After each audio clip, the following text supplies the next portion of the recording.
오늘 우리에게 내주신 하나님의 귀한 말씀은 구약성경 이사야 12장 말씀이 되겠습니다. 이사야서 12장 말씀 우리 1절부터 한 절씩 교독하도록 하겠습니다. 그날에 내가 말하기를 여호와여 주께서 전에는 내게 노하셨사오나 이제는 주의 진노가 돌아섰고 또 주께서 나를 안위하시오니 내가 주께 감사하겠나이다 할 것이니라.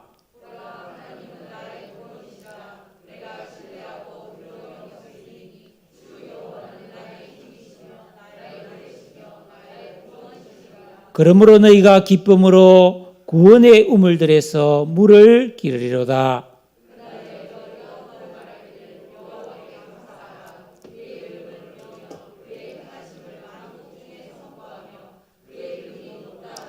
여호와를 찬송할 것은 극히 아름다운 일을 하셨음이니 이를 온 땅에 알게 할지어다.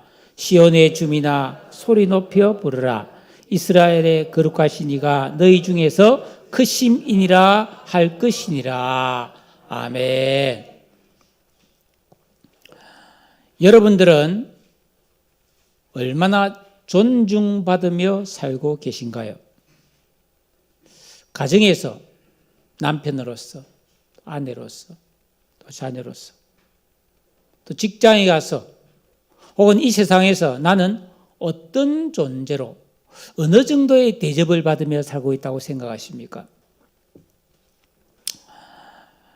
지금 지구상에서 많은 전쟁이 있는데 그 중에서도 이제 중동 지역은 항상 총성이 들리는 그래서 분쟁이 그치지 않는 아주 위험한 지역이고 특히 이스라엘과 팔레스타인 간의 이 분쟁은 잠시도 끊이지 않고 계속되고 있습니다.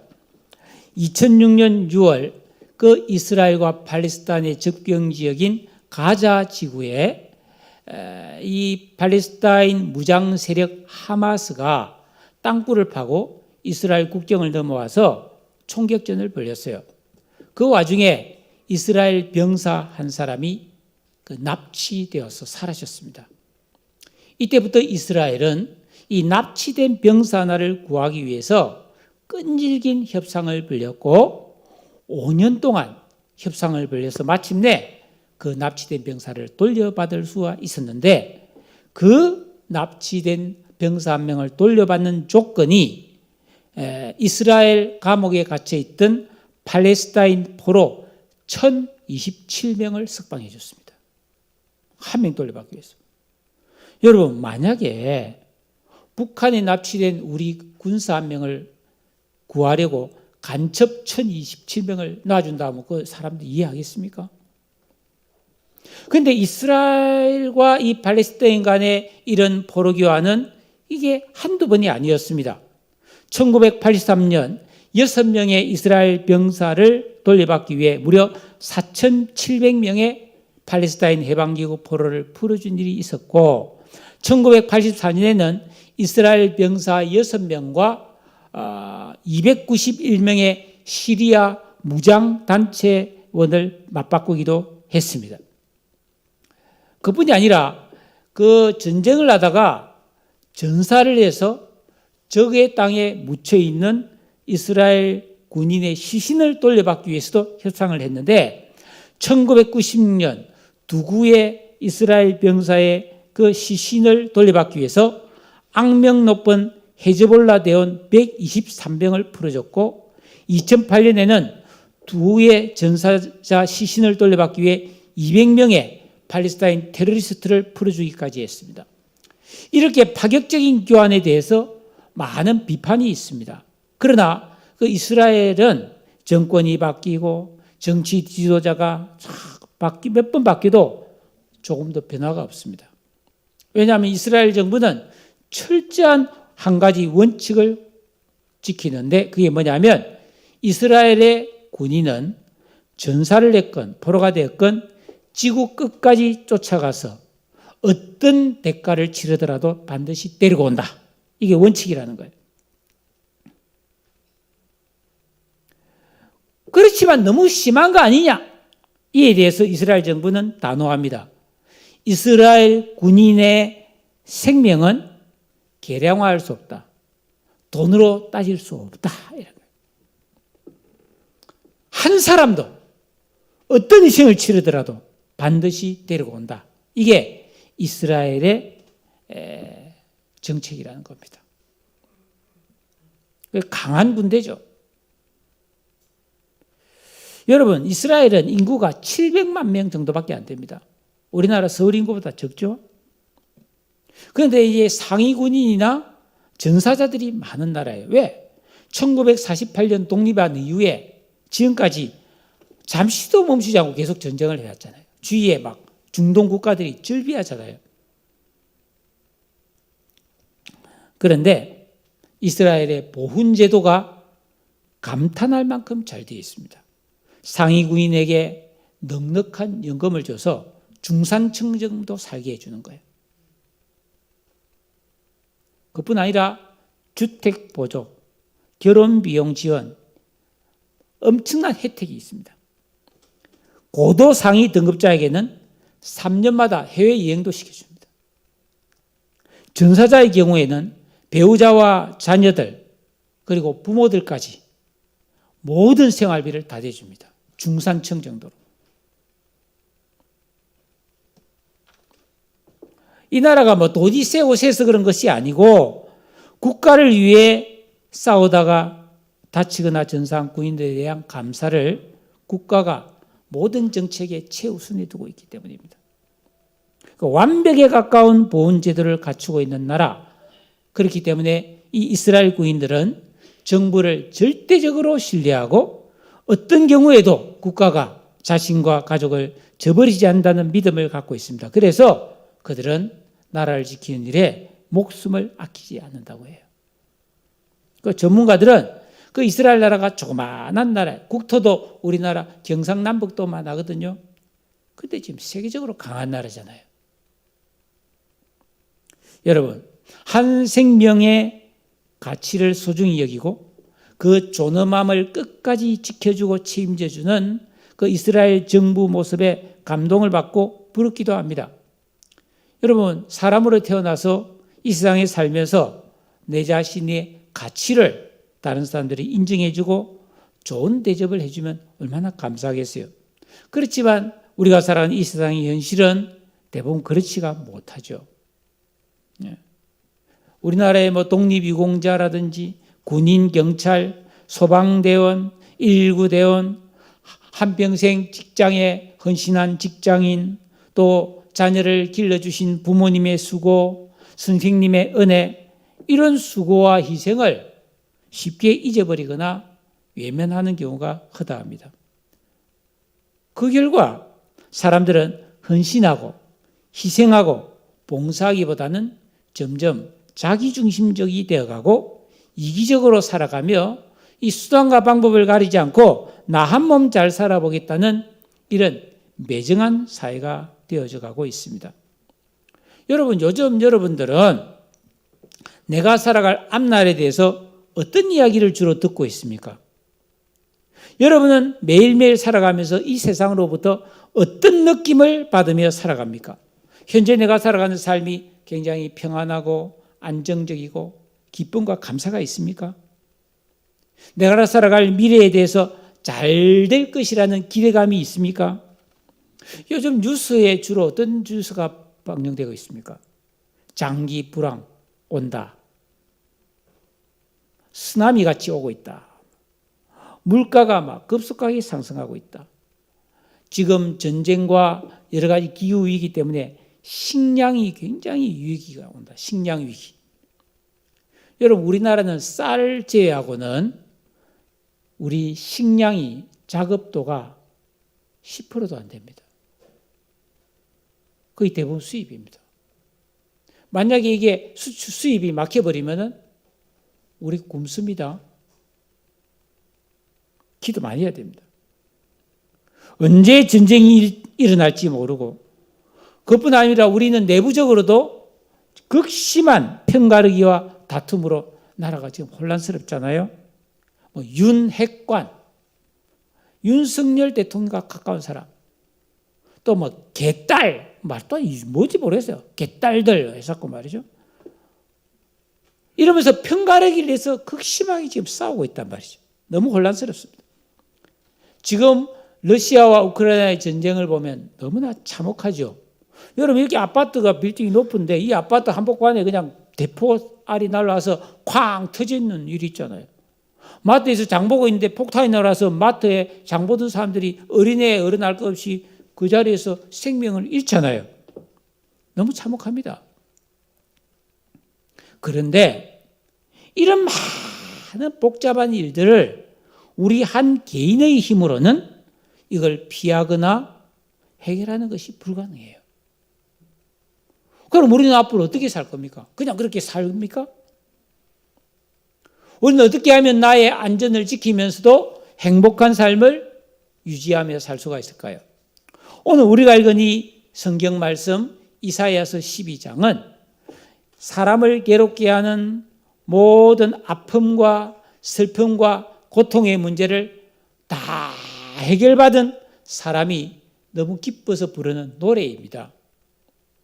그래서 오늘 이 성경에는 기분 좋은 단어들이 많아요. 안위한다, 감사한다, 구원받았다, 나는 신뢰한다, 두려움이 없다, 찬송을 부른다, 아름다운 일이다, 뭐 이런 말들이 많이 나오고 있습니다.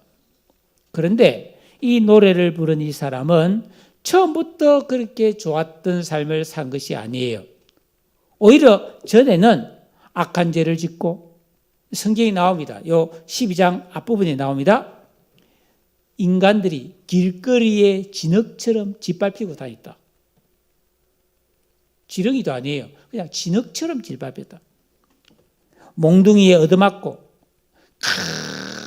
큰 나무가 있는데 도끼를 팍 찍어서 그 나무가 푹 해서 철썩 쓰러지듯이 나라가 망하고 집이 불타고 사람들은 하나같이 중병에 걸린 환자가 점점 쇠약해서 죽어가는 것처럼 굶주리고 허약해지고 비참하게 살았다고 말하고 있어요.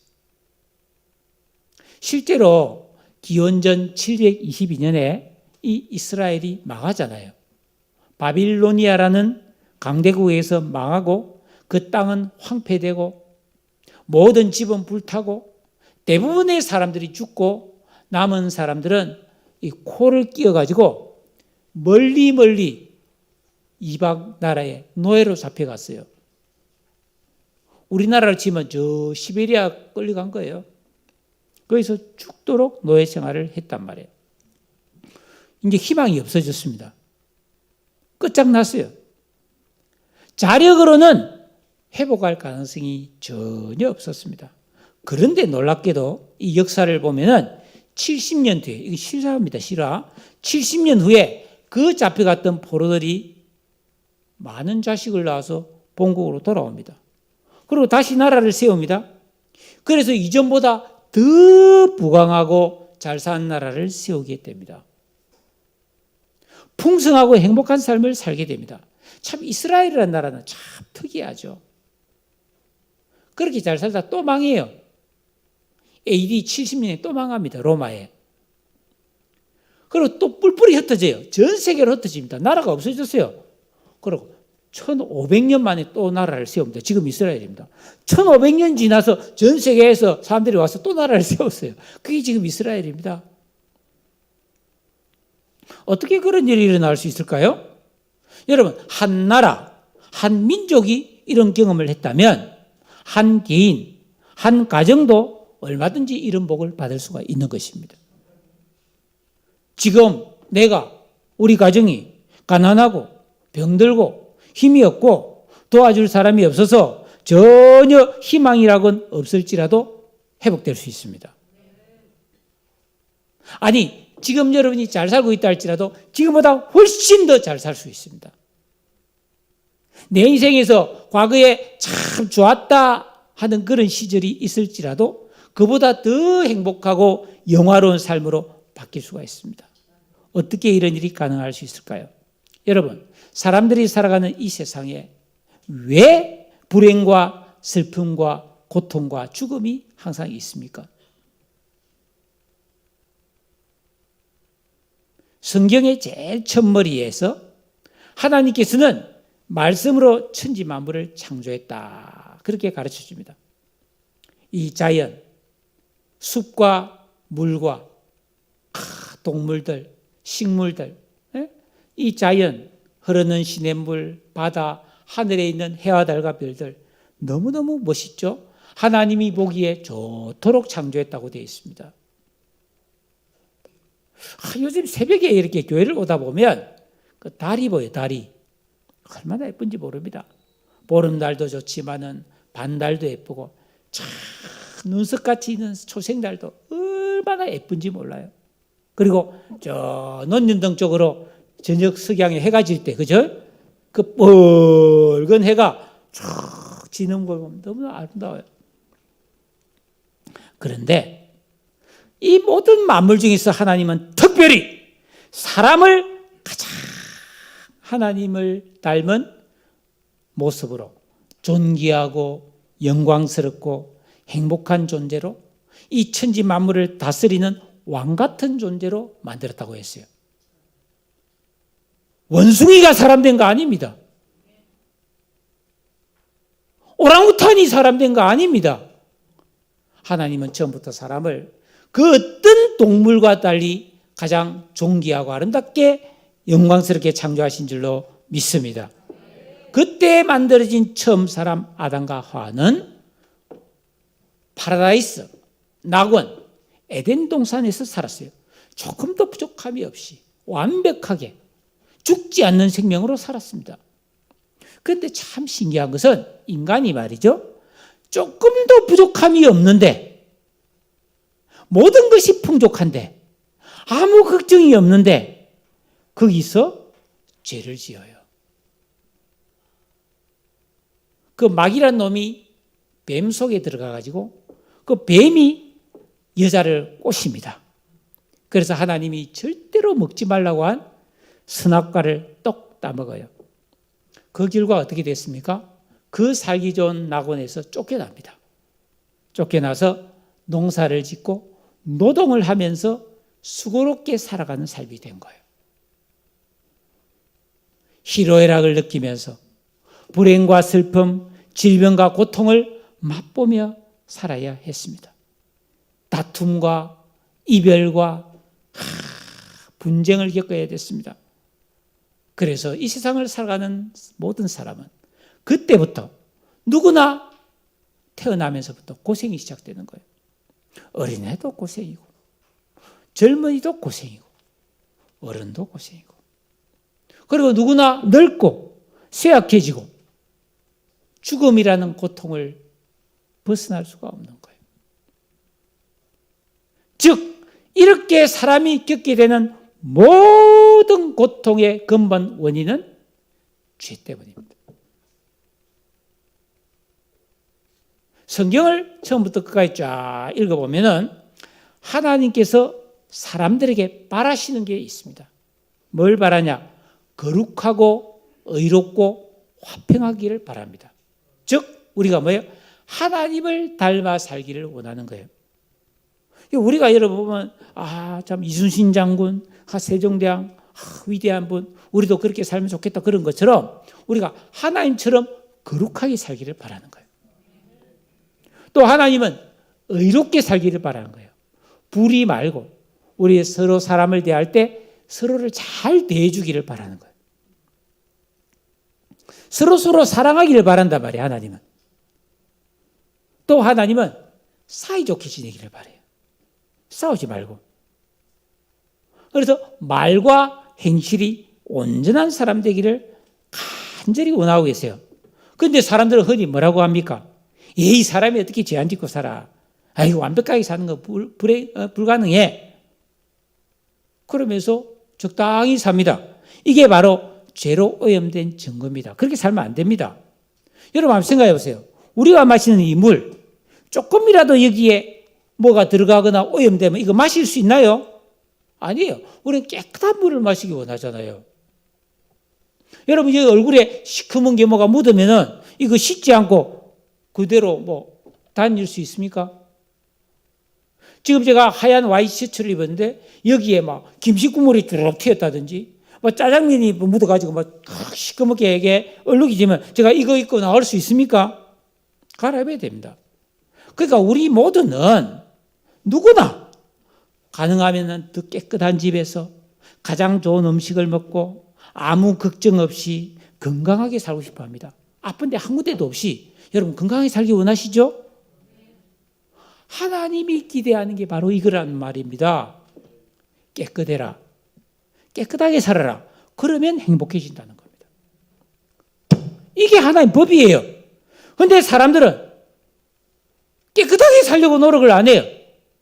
죄도 짓고 할 소리 안 할 소리 하고 못된 생각해가면서 뭐 거짓말도 해가면서 다른 사람을 미워해가면서 그러면서 자기는 잘 되기를 원하는 거예요.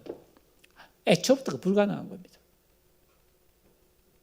이미 세상 모든 사람은 이 뼛속까지 죄가 꽉 차 있기 때문에 그 깨끗하게 사는 게 불가능합니다.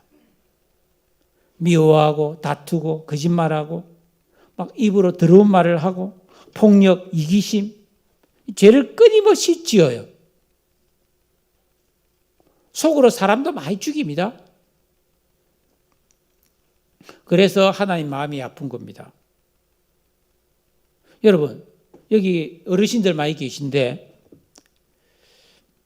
내 자식이 세상에서 참 힘들고 어렵고 가난하고 불행하게 살면 부모 마음이 얼마나 안타깝고 답답하겠습니까? 불쌍하잖아요. 그 자식은. 하나님도 마찬가지예요. 하나님이 사람을 창조했는데 이 사람들이 죄를 짓고 불행하게 사니까 아이고 하나님이 너무 불쌍한 거예요. 그래서 이 사람들을 용서하고 도와주기로 작정한 거예요. 하나님이. 그런 마음을 먹었다는 거예요. 12장 오늘 말씀 1절에 보니까 그날에 너가 말하기를 여호와의 주께서 전에는 내게 노하셨사오나 이제는 주의 진노가 돌아섰고 또 주께서 나를 안위하시오니 내가 주께 감사하겠나이다 할 것이니라. 전에는 진노하셨는데 이제는 그 화가 풀리고 안위한다. 이 말은 위로하고 달래준다는 말입니다. 무엇이 하나의 마음을 바뀌게 했을까요? 요거를 알면은 나도 잘되고 회복될 수가 있다는 말씀입니다. 이 글을 쓴 이사야 선지자는 그 비밀을 발견했습니다. 그래서 내가 주께 감사하겠습니다. 하나님을 찬송하겠습니다. 이 소식을 온 세상에 내가 전파하겠습니다. 그렇게 말하고 있는 거예요. 그 비밀이 무엇입니까? 첫째는 2절입니다. 보라, 하나님은 나의 구원이시라. 하나님이 나의 구원이라는 사실이에요. 즉 하나님이 나의 구원이 되어 주셨다는 것입니다. 성경 로마서 3장 23절에 보니까 모든 사람이 죄를 범하였고 의인은 없나니 하나도 없다고 진단합니다. 하나님 볼 때 이 세상에 올바른 사람이 하나도 없는 거예요. 사람은 다 태어날 때부터 죄인인 거예요. 그래서 어린아이는 엄마 젖을 쪽쪽쪽 빨다가도 젖꼭지를 콱 물어요. 어떤 애는요, 놀다가 심심하면 일부러 운대요. 울어요. 가짜로 우는 애가 많다고 그래요. 거짓말이잖아요. 어릴 때도 그래요.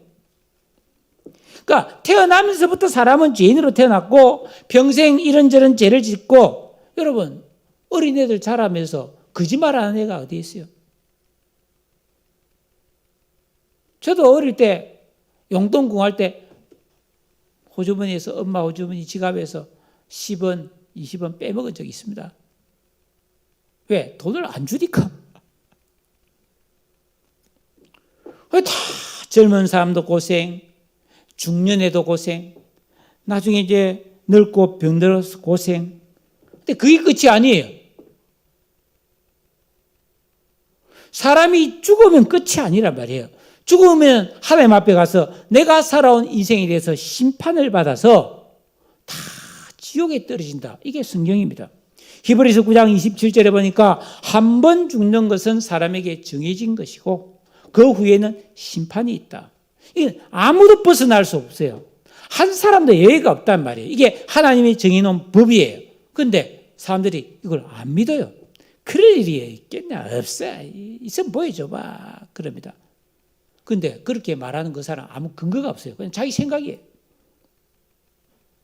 나중에 죽어보니 어이구 그게 아니네. 진짜 있네. 늦은 거예요. 그런데 하나님께서는 그렇게 되지 말라고 이 세상 살아가는 모든 사람에게 구원이 되어준다는 겁니다. 어떻게 해요? 요한복음 3장 16절에 하나님이 세상을 이처럼 사랑하사 독생자를 주셨으니 이는 그를 예수를 믿는 자마다 멸망하지 않고 영원한 생명을 얻게 하려 하심이라고 그랬어요. 여러분 구원은 돌을 닦는다고 구원받는 게 아닙니다. 좋은 일을 많이 한다고 구원받는 게 아닙니다. 고행을 한다고 무슨 노력이나 특별한 비법이 있어서 구원받는 게 아니에요. 부자 된다고 구원받을까요? 아닙니다. 구원받는 길은 딱 하나입니다. 죄 없으신 하나님의 아들 예수가 이 땅에 와서 나를 대신하여 십자가에 달려 피 흘려 형벌을 받고 죽으신 것을 내 마음으로 믿고 그 예수님을 내 마음에 모셔드리기만 하면 구원받습니다. 내 모든 죄가 깨끗하게 없어질 거라고 하나님 말씀하셨어요. 나는 의로운 사람이 되고 하나님의 자녀가 되고 천국의 시민권, 여권을 받는 줄로 믿습니다. 하나님 나의 구원이 되신 거예요. 그 다음에 2절 뒤에 보면 주 여호와는 신뢰할 수 있는 나의 힘, 나의 노래라고 말하고 있습니다. 여러분 아시다시피 하나님은 전지전능하시고 사랑과 자비가 영원하시며 변함이 없습니다. 사람은 잘 변하죠. 사랑합니다 해놓고 갈라서고. 그 연예인들 보면 이혼을 잘해요 보면. 그들이 이혼하면 신문에 다 나왔는데도 그 부끄럽지도 않나 봐요. 기혼합니다. 이 세상의 사람의 사랑은 변하는 거예요. 부모 자식 간에도 의절하는 사람들도 있습니다. 형제 간에 원수되는 것도 많습니다. 그렇죠? 그런데 하나님의 사랑은 변함이 없습니다. 그래서 우리는 예수 믿고 구원받은 성도는 나를 구원하신 하나님을 신뢰하기 때문에 두려움 없이 살아갈 수가 있는 것입니다. 우리가 예수 믿고 구원받아서 이렇게 예배를 드리고 성경 말씀을 배워서 그 말씀대로 순종하고 기도하는 이런 영적인 삶을 살아가면 하나님께서 우리에게 능력과 힘과 지혜를 공급해 주시기 때문에 우리는 실패를 줄이고 원망과 한숨 대신에 감사하고 기뻐하며 살 수 있는 줄로 믿으시기를 축복합니다. 하나님의 천지 만물을 지으셨기 때문에 예수 믿고 구원받은 사람을 천지 만물을 다 동원해서 도와주시는 줄로 믿습니다. 그러므로 3절에 나온 거예요. 3절 우리 다 같이 한번 읽어볼까요? 3절 말씀 시작. 구원의 우물에서 물을 기르라. 여러분 제 어릴 때도 보면 우리가 우물을 길어먹고 살았어요. 그런데 마을에 이 우물이 있으면 이 우물은 가뭄이 와도 물이 안 말라요. 아무리 가물어도 우물은 계속 솟아나요. 그래서 온 마을 사람들이 그 우물을 길어서 먹었습니다. 그것처럼 예수 믿고 구원받은 성도가 하나님을 예배하고 하나님 말씀대로 순종하고 기도하면서 거룩하게 살아가면 절대로 메마르지 않는 하나님의 복과 은혜와 위로와 사랑이 우리에게 척척척척 공급되는 줄로 믿습니다. 얼마나 감사합니까? 얼마나 감사합니까?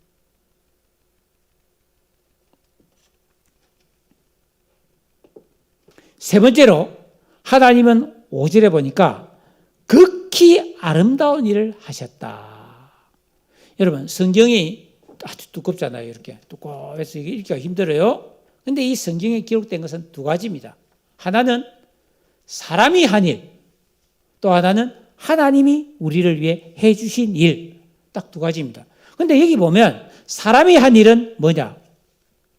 변하고, 죄짓고, 타락하고, 못된 짓 하고, 반역하고, 그게 사람이에요. 사람 중에서도 가끔 이웃을 돕고, 진심으로 봉사하고, 착한 일을 하는, 아름다운 일을 하는 사람들이 가끔 있죠. 그런데 하나님은 선하고 아름다운 일을 멈추지 않고 계속한다는 겁니다. 죄인을 구원하시고 용서하시고 사랑하시기를 계속 하시는 거죠. 그래서 여러분 출애굽기를 보면은 그 이집트에서 노예살이하는 이스라엘 백성들을 해방시켜 줍니다. 홍해 바다를 갈라서 건너가게 합니다. 또 나라가 망해서 포로로 끌려가 있는 사람들을 다시 돌아오게 해서 나라를 세우게 해줍니다. 예수님이 오셔서 십자가에 달려 피 흘려 죽으심으로써 그 모든 죄인을, 믿는 죄인을 구원해서 자기 자녀로 삼고 영원한 천국 백성이 되게 하십니다. 하나님이 이처럼 선하고 아름다운 일을 끊임없이 계속하고 있는 줄로 믿습니다. 그래서 우리는 이런 구원을 먼저 받았기 때문에 하나님 앞에 감사하고 사랑하고 그 이름을 높이며 찬송하는 줄로 믿습니다. 여러분 오늘 말씀 1절에 보니까 그날에 그랬습니다. 4절에도 그날에 그랬습니다. 그 앞장 11장에도 10절과 11절에 그날에라는 말이 자꾸 나오는데 이 그날이라는 것은 하나님께서 죄인에 대해서 화가 났다가 그 화를 풀고 그 죄인을 용서하시고 구원해 주시는 날을 말하는 겁니다. 그날이 언제일까요? 우리에게는 그날이 언제일까요? 바로 지금입니다. 고린도서 6장 2절에 보라, 지금은 은혜 받을 만한 때요. 보라, 지금은 구원의 날이로다. 미루지 마세요. 망설이지 마세요. 지금 이 순간이 내 인생의 전환점이라는 겁니다. 예수를 믿은 사람, 더 예수를 잘 믿기로 결단하시기 바랍니다. 아직까지 예수를 확실히 모르겠고 믿지 않는 사람, 지금 이 시간 예수님을 내 마음의 주인과 왕으로 영접하시기를 바랍니다. 그러면 내 인생을 결박하고 있던 하나님의 죄의 진노가 풀어질 줄로 믿습니다. 먹구름이 그칠 줄로 믿습니다. 구원 백성이 될 줄로 믿습니다.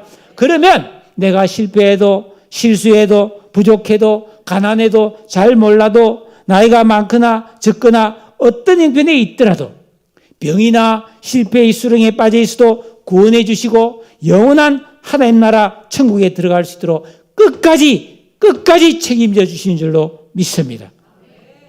하나님 나라에서 나는 존귀하고 아름답게 높여집니다. 왕노릇 한다고 그랬어요. 그 영광과 아름다움이 해처럼 별처럼 영원히 빛날 거라고 했습니다.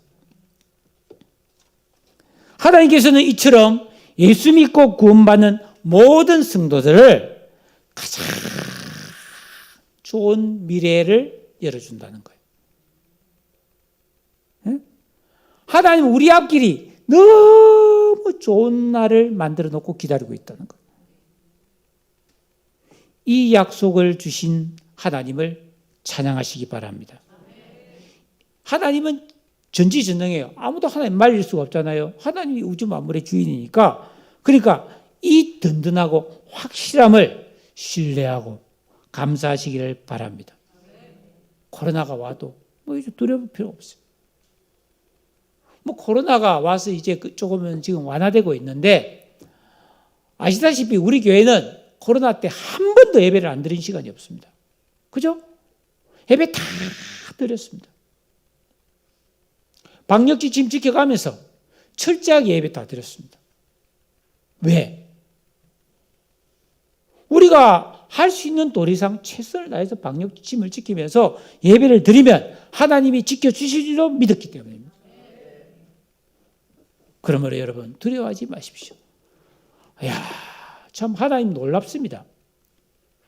우리가 돕는 이 선교사 중에 그 쿠바의 김현진 선교사가 있습니다. 지금 이제 들어왔어요. 저기 앞에 만나서 같이 식사를 한번 했는데 작년 10월에 갑자기 눈에서 피가 철철철 흘렀어요. 그래서 앞이 탁 해서 왼쪽 눈이 완전히 안 보였습니다. 근데 쿠바라는 나라가 이게 의료시설이 안 좋아요. 눈은 또 예민하잖아요. 그래도 병원에 갔더니 의사가 이거 안 됩니다. 그래서 이게 앞이 안 보이는 상태로 살았는데 급히 연락이 왔어요. 기도해달라고. 그래서 막 우리나라에 수많은 사람들이 그 선교사님 눈을 기도했는데 왜냐하면 나올 수가 없잖아요. 코로나도 있고 비행기도 안 뜨고 그 먼 쿠바에서 어떻게 옵니까? 오는데 22시간 걸린다는데.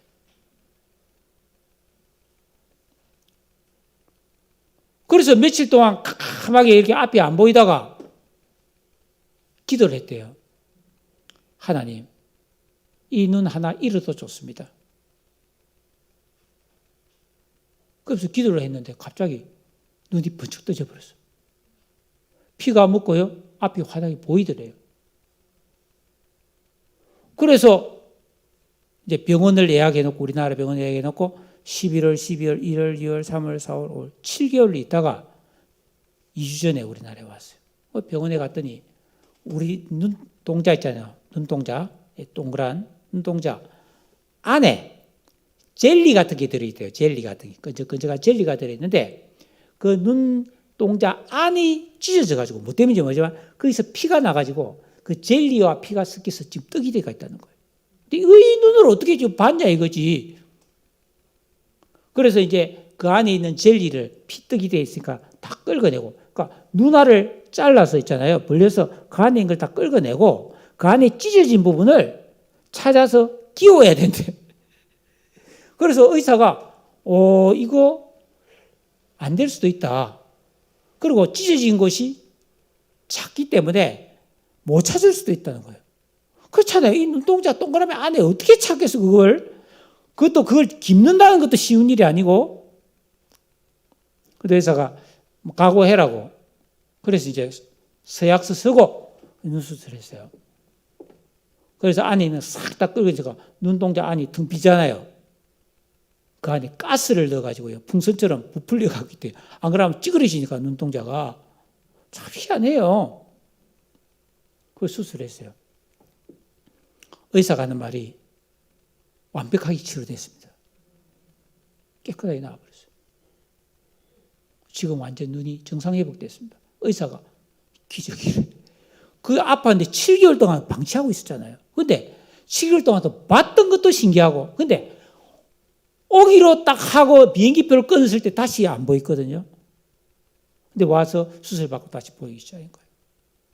그리고 또 어제도 이틀 전에 카나다에서 그 노숙자들에게 이렇게 밥을 나눠주는 우리 친구가 있어요. 양종희 목사라고. 3년 전에 우리 교회 왔다 갔습니다. 근데 그 노숙자를 돌봐주다가 코로나에 걸린 거예요.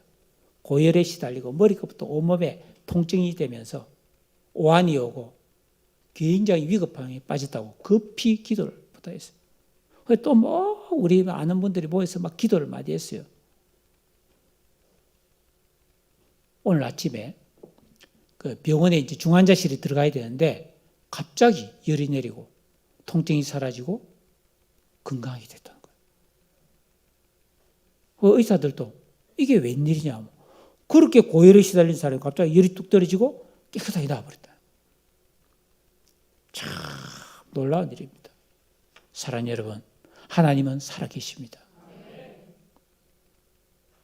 이 험한 세상, 연약한 우리가 살아갈 때 이 살아계신 하나님, 전능하신 하나님, 나를 사랑하시는 하나님, 극히 아름다운 일, 선한 일로 우리에게 은혜와 회복과 복을 주시는 그 하나님을 내 마음으로 믿고 그 예수를 모시고 살아가는 우리 모두가 되기를 축복합니다. 주님은 나의 힘이시며 나의 노래시며 나의 구원이 되기 때문입니다. 다 같이 기도하겠습니다.